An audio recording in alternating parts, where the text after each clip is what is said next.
اب پاکستان میں کوئی پگڑی اچھالے گا تو پگڑی کا فٹ بال، ہم ان کی پگڑیوں کا فٹ بال بنائیں گے. پیار کریں گے ڈبل پیار دیں گے، عزت دیں گے ڈبل عزت دیں گے، احترام کریں گے ڈبل احترام کریں گے، بدماشی کریں گے ڈبل بدماشی کروں گا. کلیئرٹی ہے، اسٹریٹ ہوں میں، نہ مجھے لپیٹ سپیٹ کے بات کرنی نہیں آتی. ہمارے اداروں کو نشانہ بنانا جو چاروں طرف سے ہو رہا ہے، اس میں سیاستدان بھی ہیں، بند کریں. انف از انف. اگر یہ فوج نہیں ہوگی تو پاکستان بھی نہیں بچے گا. یہ بارڈروں کے اوپر جو شہادتیں خون دے رہے ہیں، ان کی وجہ سے ہم یہاں بیٹھے ہوئے ہیں، اور یہاں بیٹھ کے ان پہ تمسخر، کیچڑ اور الزامات اور جھوٹ اور فریب ہر چیز میں ان کو انوالو نہ کریں. اگر ان کی کہیں انوالومنٹ ہے، ثبوت پیش کریں، ہم کھڑے ہوں گے. بیلیں آپ دیتے ہیں، سوال ان سے ہم کر رہے ہیں. جیل آپ دیتے ہیں، سوال ہم ان سے کر رہے ہیں. آپ بیل نہ دیں، کوئی جیپ میں آ کے بٹھا کے لے جائیں، وہ جیپ کے آگے آ جائیں گے. کلیئرٹی رکھیں.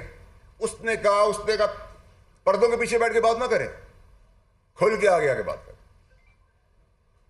میں بہت کچھ جانتا ہوں، بہت کچھ سمجھتا ہوں، بہت سارے راز ہیں،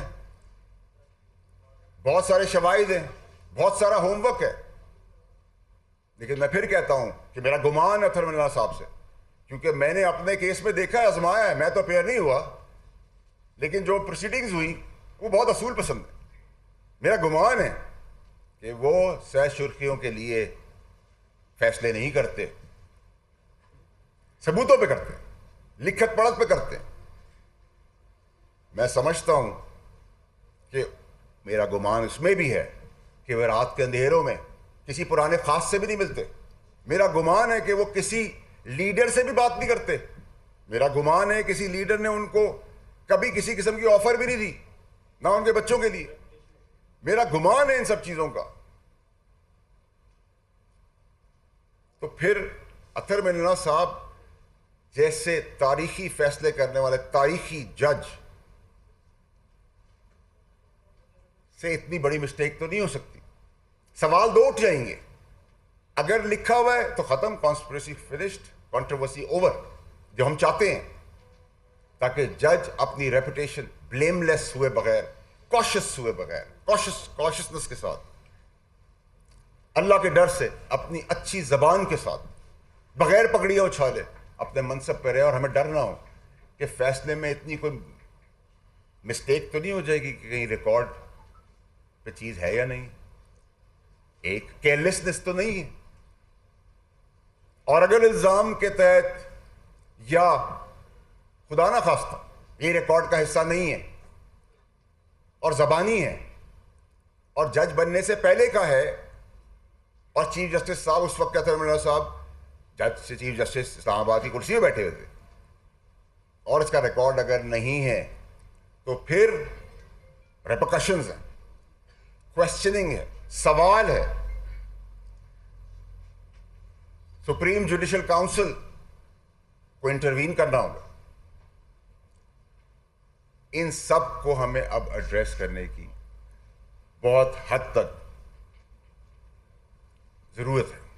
مجھے اس سے گمان نہیں ہے، مجھے اس سے مطلب نہیں ہے کہ اگر بابر ستار صاحب کسی چینل پہ کبھی تجزیہ دیتے تھے، سوشل میڈیا پہ چل رہا ہے غالباً جیو، مجھے اس سے کوئی مسئلہ نہیں کہ وہ آرٹیکلز لکھتے تھے، ان کی زندگی ہے، مجھے کوئی پرابلم نہیں ہے ڈیول نیشنل سے بھی. لیکن اصول اگر میرے پہ ہے تو آپ پہ بھی لاگو ہوگا. یہ کیسے ہو سکتا ہے؟ آپ مجھے بتائیں، آپ لوگ سامنے بیٹھے، یہ کیسے ہو سکتا ہے کہ آپ کے لیے قانون کچھ اور ہوگا، میرے لیے قانون؟ اگر آپ کی سیلف اکاؤنٹیبلٹی ہے تو اس کا جواب دینا. آپ کی اگر سیلف اکاؤنٹیبلٹی ہے اور آپ ایک منصب پہ بیٹھے ہوئے ہیں جج حضرات، جس کے اوپر ہمارا تکیہ ہے کہ آپ انصاف کر رہے ہیں، تو پھر جن جن پہ آپ نے الزام لگایا سمیت انٹیلیجنس اداروں پہ ثبوت ہمیں فی الفور چاہیے، تاکہ ہم آپ کے ساتھ کھڑے ہوں. ہم عدالتی نظام جو زبردست طریقے سے 141ویں نمبر پہ ہے اور جو چھکے چوکے لگ رہے ہیں، 300 بھی کراس کر جائے گا، اس کو ہم نے ریورس گیئر لگانا ہے. 140، 138، 125، 100، ریورس گیئر لگانا. ان لوگوں کے کیسز کا فیصلہ کریں جو جسٹس منصور علی شاہ صاحب نے ہمیں بتایا. میں جسٹس منصور علی شاہ صاحب کے سامنے پیش ہوا ہوں, جسٹس عائشہ ملک صاحبہ کے سامنے پیش ہوا ہوں, چیف جسٹس بندیال صاحب کے سامنے پیش ہوا ہوں. میں خدا کی قسم کھا کے آپ کو کہتا ہوں اپنی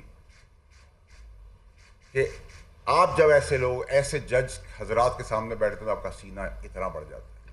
ان کے قلم میں اتنی طاقت ہوتی ہے کہ وہ آپ کی زندگی کے فیصلے کر دیتے ہیں, کر سکتے ہیں, صحیح یا غلط. لیکن جس طریقے سے وہ آپ سے بات کرتے ہیں, جس طریقے سے پھلدار ترک جھک کے بات کرتے ہیں, فرم ہوتے ہیں, پگڑی نہیں اچھالتے, قانون پہ بات کرتے ہیں, سیز سرخیوں کا فکر نہیں کرتے, رات کے اندھیرے میں نہیں ملتے, اپنے آپ کو بکنے کے لیے تیار نہیں کرتے کہ میرے جیسا آدمی جو پریپیئرڈ نہ ہو وہ جائے, اس سے ایک قدم بولا جائے میں 10 قدم آگے بڑھ جاؤں. یہی کام ہے سزا اور جزا کی کرسی پہ بیٹھنے والوں کا کہ جب سزا ہو تو سزا سے جب بندہ باہر نکلے تو یہ سوچے میرے ساتھ انصاف ہو. یہاں یہ ڈر نہ ہو کہ اگر مجھے کوئی لائک نہیں کرتا, مجھے کوئی پسند نہیں کرتا, میرا کیس میرٹ پہ ہوگا تب بھی اپنی پسند ناپسندیدگی کے اوپر فیصلہ کر دے گا. ان سب چیزوں کو پلیز ایڈریس کریں. ان سب چیزوں کو اب بہت دیر ہو گئی.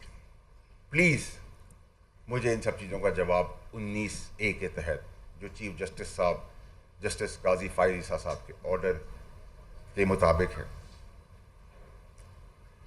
اور میں آخر میں ان 2 میڈیا ہاؤسز کو بھی بتانا چاہتا ہوں کہ وہ دن چلے گئے جب آپ 2 آئین اور قانون کے ٹھیکیداروں کو ملا کے سیاستدان اور دیگر کو اٹھاتے بٹھاتے تھے. اللہ کا شکر ہے میں اب آپ کو بتاؤں گا کہ اٹھانا بٹھانا الٹا کر کے لٹانا کس کو کہتے ہیں. پگڑیاں آپ کوئی نہیں اچھال سکتا, پراپاگنڈا منفی انتشار کوئی نہیں پھیلا سکتا. Thank you very much.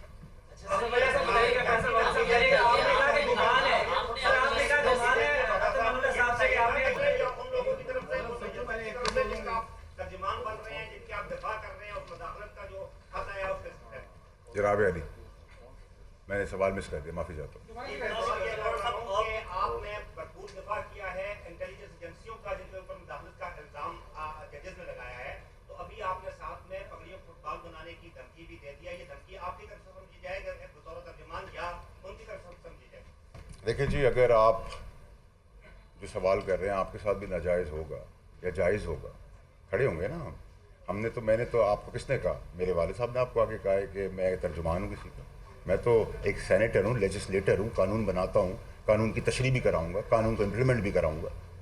اگر میرے بنائے ہوئے قانون پہ میاں صاحب کی نااہلی قانون دان کی وجہ سے چینج ہو جاتی ہے, میں نے تو اعتراض نہیں کیا نا, قانون تھا.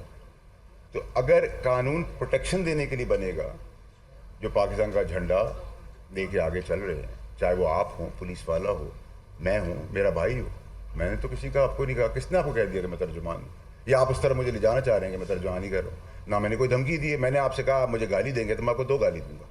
آپ مجھے پیار کریں گے میں آپ کو ڈبل پیار کروں گا. آپ مجھے بدماشی کریں گے میں ڈبل بدماشی کروں گا. میں تو ابھی بھی آپ سے کہہ رہا ہوں, میں آپ سے بھی یہی کہہ رہا ہوں. میری اس پہ کوئی ذاتی نہیں ہے. میں تو پاکستان کی بات کر رہا ہوں. اگر آپ کے لیے شراب حرام ہے تو میرے لیے حلال نہیں ہو سکتی.